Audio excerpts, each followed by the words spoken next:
Olá, boa tarde, meus queridos amigos. Que a graça de Jesus, o amor de Deus, o Pai e a comunhão maravilhosa do Espírito Santo se faz presente na minha e na sua vida. Amém? Queridos, hoje nós vamos continuar com uma série que já está em andamento, né? Perguntas diversas que eu faria a um pastor, né? E a pergunta de hoje tem o seguinte título: vale a pena casar nos dias de hoje? Em dias tão conturbados, em dias tão hostis, né, ao casamento? Será que vale a pena casar nos dias em que estamos a viver? Né? Esta é uma pergunta que, ao longo deste vídeo, nós eu trabalharei essa pergunta, respondendo ela com base na palavra de Deus, sempre com base na palavra de Deus. Amém? Então vamos lá, queridos. E antes de mais nada, espalhe este canal, né?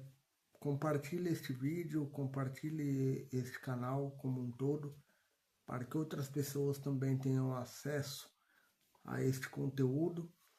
Se inscreva também já neste canal, né? Dê o seu like para fortalecer o canal, que estamos aí a começar. E dê o seu like, se inscreva, compartilha, né? Para quando, assim que sair cada vídeo novo, você também seja notificado, né? Tem um sininho das notificações, ativa ele, deixa ele ativado na palavra todas, para que daí todas as notificações que você receber, todos os vídeos que eu postar aqui, vocês vejam em primeira mão, ok? Queridos, exatamente, no contexto social em que nós vivemos hoje, vemos inúmeros tipos de relacionamentos, né? Coabitação, né? Pessoas que se juntam na mesma casa, né? E falo aqui pessoas de mesmo sexo e também homem e mulher, né? Sem necessariamente estarem casados, né? Em uma conservatória, né? E isto é o que a sociedade chama de casamento, né? Pessoas do mesmo sexo e pessoas também, homem e mulher, mas que não tiveram aí um casamento formal, né? Uma cerimônia, uma cerimônia cívica e uma cerimônia religiosa, né? Então a sociedade ela prega o casamento desse jeito, né? E também o crescimento de uniões desta maneira de modo informal, né? De modo informal. Então, cada dia que passa, vemos mais presente essa realidade em nossos dias, né? Casamento, crescimento de casamentos informais, né? Tanto em qualquer lugar do mundo, né? Enfim, Brasil, Europa, em qualquer lugar do mundo há essa tendência de crescimento de casamentos informais, né? Mas, de acordo com a palavra de Deus, isto não é bíblico, né? Isto não é bíblico.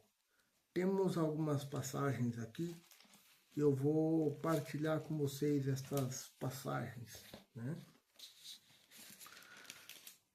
Deus, no início da criação, ele colocou duas instituições muito sagradas para que a humanidade pudesse desfrutar de um relacionamento saudável, né?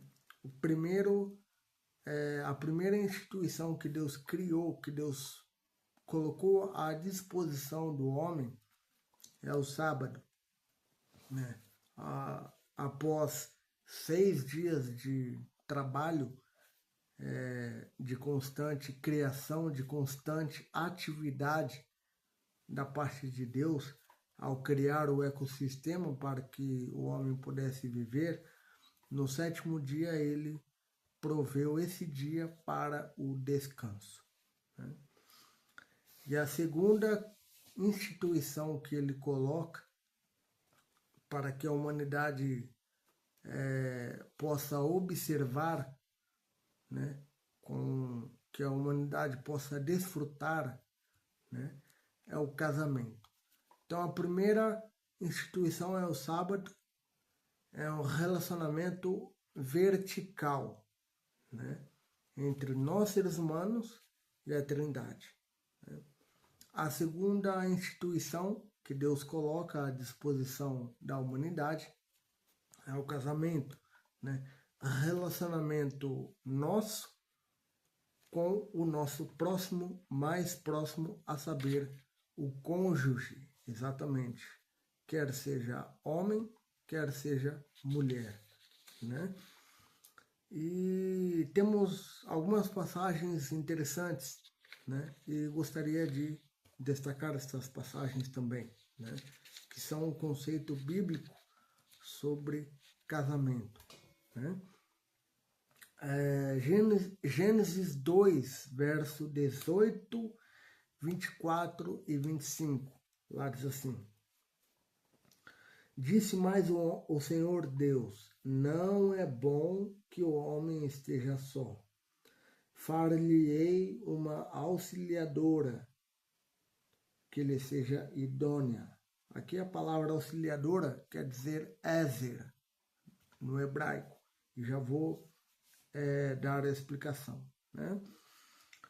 Por isso, deixará o homem o pai e a mãe, ou o pai e mãe, e se unem à sua mulher, tornando-se os dois uma só carne. Ora, um e outro, o homem e sua mulher, estavam nus e não se envergonhavam.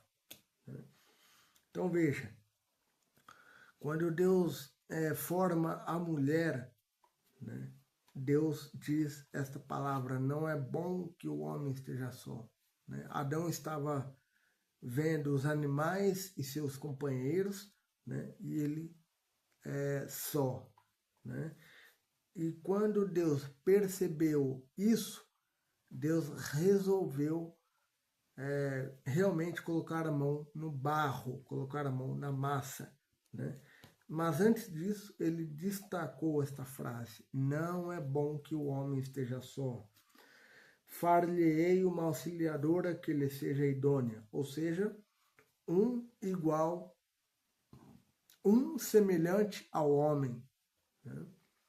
Então, o homem e a mulher, o semelhante do homem é a mulher, o semelhante da mulher é o homem. Então, Deus pensou desta maneira e assim ele fez, né? E aqui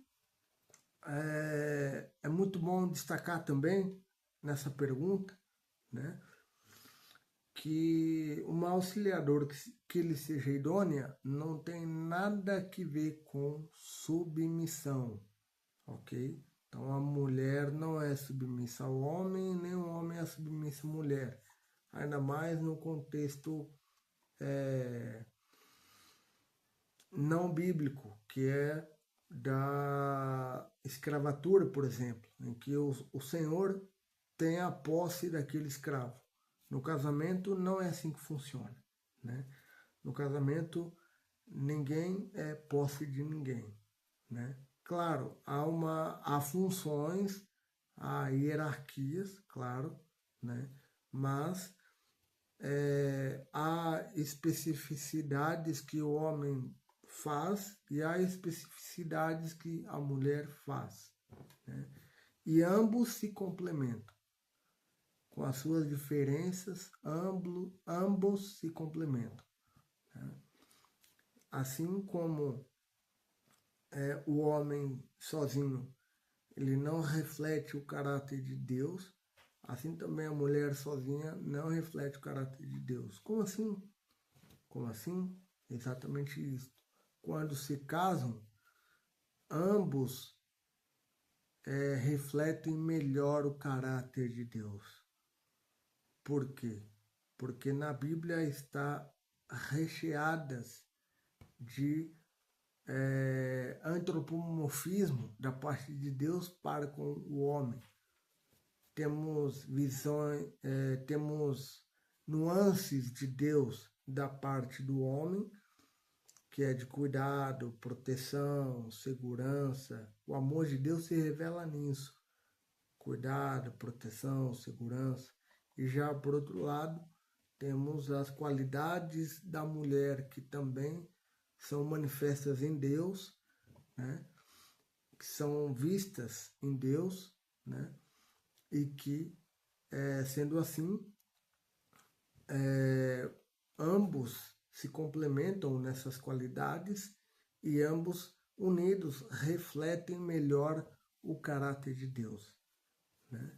Refletem melhor o caráter de Deus. Então, assim, vemos e percebemos que a Bíblia, ela tem conselhos muito importantes para cada um de nós, né? Para cada um de nós. E uma outra passagem, Efésios 5, capítulo 5 de Efésios, como um todo, ele é dedicado ao relacionamento, principalmente o verso 22, perdão. Do verso 22 em diante, ali está o lar cristão, o marido e a mulher, exatamente, né? Então, aqui fala um pouco a respeito de Cristo e da igreja, né? Aqui o apóstolo Paulo, ele toma emprestado a palavra, né? Ele toma emprestado no verso 31 a palavra de Moisés, em Gênesis 2, 24. Efésios 5, 31 diz assim: eis porque deixará o homem a seu pai e a sua mãe e se unirá à sua mulher, e se tornarão os dois uma só carne. Grande é este mistério, mas eu me refiro a Cristo e à igreja. Ou seja, ele toma emprestado um fato, uma realidade, né, para fazer dessa realidade uma metáfora, né, que nada mais é de nós crentes estarmos em aliança profunda com Deus, né? Então, aí muitas pessoas falam assim, não, mas é só um papel e tal, né? Papel assina tudo, papel aceita tudo, né? Papel diz tudo, enfim, né? Mas não, queridos, não é dessa maneira. Não, a Bíblia não enxerga desta maneira e nós como crentes, nós não deveríamos enxergar as coisas desta maneira, né? Porque não é só sobre cartório ou, aqui em Portugal, sobre conservatória. Não é sobre isso. É sobre uma aliança metafórica com o próprio Cristo Jesus. Exatamente. Nada mais que isso. Quando nos casamos com nossa esposa, com minha esposa, né, que eu vou casar com ela daqui um tempo mais, não muito tempo mais, né? Mas assim que eu me caso com minha esposa, e você, meu querido ouvinte, assim que você se casou com a sua mulher, ou quem sabe, na mesma situação que eu, assim quando você se casar com a sua esposa, você estará metaforicamente fazendo uma aliança com o próprio Cristo. exatamente, né? Simbolizando aí o que Paulo diz, entre Cristo e a igreja. Nós somos a noiva, né? Corpo de Cristo, né? A igreja de Deus, né? E Cristo é o próprio noivo, né? Cristo é o próprio noivo, né? Então, casando-se com o nosso cônjuge, nós metaforicamente estamos casando com o próprio Cristo, né? Metaforicamente estamos casando com o próprio Cristo, né? E aí vem a pergunta: será que vale a pena casar? Claro que vale. Claro que vale, meu querido. Você não quer se casar com Cristo, metaforicamente falando? Você não quer entrar em aliança íntima com Ele, ter um relacionamento salvífico com Ele, através da oração e estudo da Bíblia, meditação, né? Testemunho, né? Pessoal da sua vida, do que Cristo fez por você e do que Ele pode fazer na vida de outras pessoas? Claro que vale a pena, né?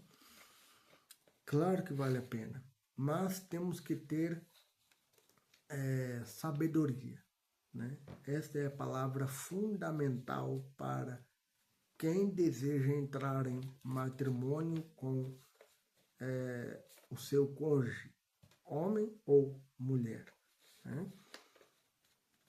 E temos aqui pelo menos 3 dicas práticas, né, de como fazer isso, né?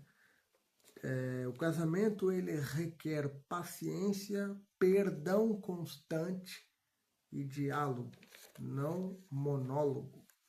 Ou seja, homem não fala sozinho e mulher tampouco fala sozinho. Quando estão casados, há um diálogo recíproco, verdadeiro, franco, honesto, tanto da parte do homem como da parte da mulher, né? E isto fortalece o casal mais ainda, né? Em meio às milhões de problemas que possam enfrentar, né? A paciência, o perdão constante, o diálogo, né? Bastante diálogo, né? Sobre qualquer coisa da vida normal, enfim, né? Sobre qualquer assunto, né?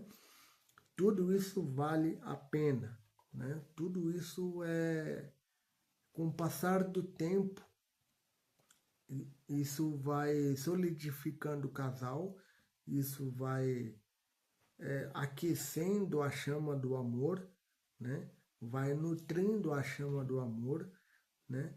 Vai nutrindo a chama do reconhecimento de um para com o outro, do amadurecimento de um para com o outro, do crescimento de um para com o outro, e do aprendizado, né, de um para com o outro também. No casamento também, por vezes, ele se torna um caminho de renúncia e por infinitas vezes ele se torna diariamente um caminho de recompensas duradouras e estáveis. Manter um casamento estabilizado requer tempo, requer trabalho, requer amadurecimento, né? E requer também compreensão, né?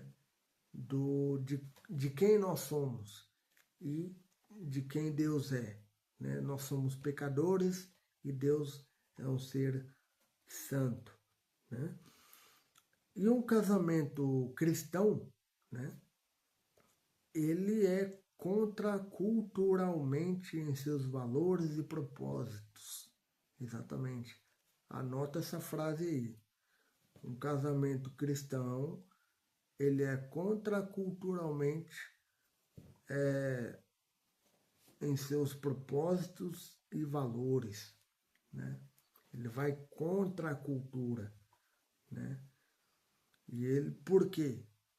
Porque assim como eu acabei de ler, Gênesis 2, 18, 24, 25 e Efésios capítulo 5, não é apenas uma união de carne, uma união sexual, né, entre um homem e uma mulher, mas sim é uma aliança feita com o próprio Cristo e, por assim dizer, que é feita com o próprio Cristo, né, uma aliança metafórica, nós teremos os resultados vistos na eternidade. Então, o casamento, ele além de ser contracultural em seus valores e propósitos, ele tem a validade da eternidade. Né? Por quê? Porque ele visa, o objetivo do casamento é a eternidade. Né? Por quê? Porque ele foi colocado num mundo sem pecado. Né?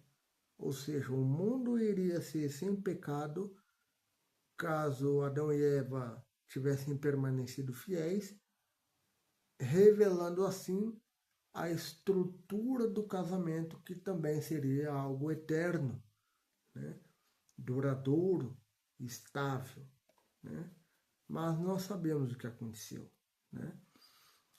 E uma outra sugestão prática, né, para que seu casamento funcione em harmonia, né, pelo menos deveriam se fazer um culto familiar todos os dias, quer seja de manhã, quer seja à tarde.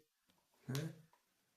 Neste mundo em que nós estamos, né, de correria, de um acorda mais cedo, o outro acorda mais tarde, enfim, né, horários diferentes, né, ainda mais se for pais que já têm filhos, né, pequenos, tudo isso demanda uma logística muito grande. Mas, enfim, mas que não deixassem de fazer o culto, pelo menos à tarde, antes de deitar, que façam o culto, pelo menos uma vez. Né? O recomendável é que façam o culto pelo menos uma vez, né? Já que não tem tempo durante o dia, durante a manhã muito menos, porque, como eu disse, um sai mais cedo, o outro sai mais tarde, né? Enfim, mas que ao final do dia, né, se reúnem em volta da mesa, da sala, do sofá, né, e façam o culto familiar. Né? E caso, aqui uma outra dica mais prática, né? Caso eu esteja falando para casais que têm filhos, né, pequenos, façam um culto de acordo com a idade da criança. Né? Então, a criança, ela não é muito dada a permanecer quietinha o tempo todo. Né? Ela se mexe com bastante frequência. Né? Então, logicamente, um culto demorado vai causar bastante irritação por parte dos membros da família, né? E até para você próprio também. Né? Então, faça cultos pequenos, de pequena adoração, né? Às vezes pode cantar um hino, uma oração, e já pode estar tudo bem. Né? Você avalia conforme é a sua família, você faça uma avaliação de como é a sua família, e para que você possa fazer o culto, não só para pedir a presença de Deus, né, mas que também traga um ambiente leve, né, para casa. Nada irritadiço, nada embaraçado, nada complicado, né? Mas que seja um ambiente leve, que tenha a presença de Deus ali e que a família esteja reunida, né? E caso esteja falando com pais que já têm filhos maiores, grandes, né? Talvez na adolescência, na juventude, enfim, né? Também, aí sim, você pode demorar um pouco mais, colocar uns hinos, 2, 3 hinos por aí, ter uma pequena liturgia, né? Esse é o ideal, né? Então, o casamento ele não foi feito para durar até o primeiro conflito, ele foi feito para durar pela eternidade, né? Tudo que Deus plantou, tudo que Deus colocou à mão, o objetivo foi a eternidade, né? O sábado, no mundo sem pecado, era para ser eterno, né? Não é para ser essa confusão que temos hoje, né? Da sexta-feira para os muçulmanos, do sábado para os cristãos e do domingo para os católicos, né? Fazendo aqui esse parêntese, né? Porque não estamos falando disso, né? Mas o casamento também ele é eterno. O caráter do casamento é eterno. Mesmo no mundo de pecado, ele é eterno, né? Ele é vitalício, né? Então, com certeza, vale a pena estar unido à sua mulher, ao seu marido, né? Assim como também vale a pena estar unido a Cristo, né? Metaforicamente falando, nós estamos em união, não só carnal, mas espiritual também, principalmente, né? Já que nós somos seres holísticos, né? Seres físico, mental e espiritual, né? Então, com certeza, o casamento vale a pena. Colocando essas dicas que eu acabei de oferecer, foi 4 dicas, né? Se não me engano, colocando essas dicas em prática, né? Culto familiar, perdão constante, diálogo constante, paciência constante, né? Renúncia, porque casamento não é sobre eu, sobre mim, mas sobre nós, né? Não é sobre individualidade, mas é sobre coletividade, né? Colocando Deus, né? A palavra de Deus como base de um casamento, né? A permanência desse casamento é vista com mais satisfação, não só para os homens, né? Mas diante de Deus também, né? Espero ter contribuído com vocês a esta pergunta da série Perguntas que eu faria a um pastor, né? Desde já te peço que você partilhe este vídeo, ative o sininho das notificações, né? Partilhe este canal como um todo para que mais pessoas conheçam a vontade de Deus para a vida delas, né? E até a nossa próxima pergunta, se Deus quiser.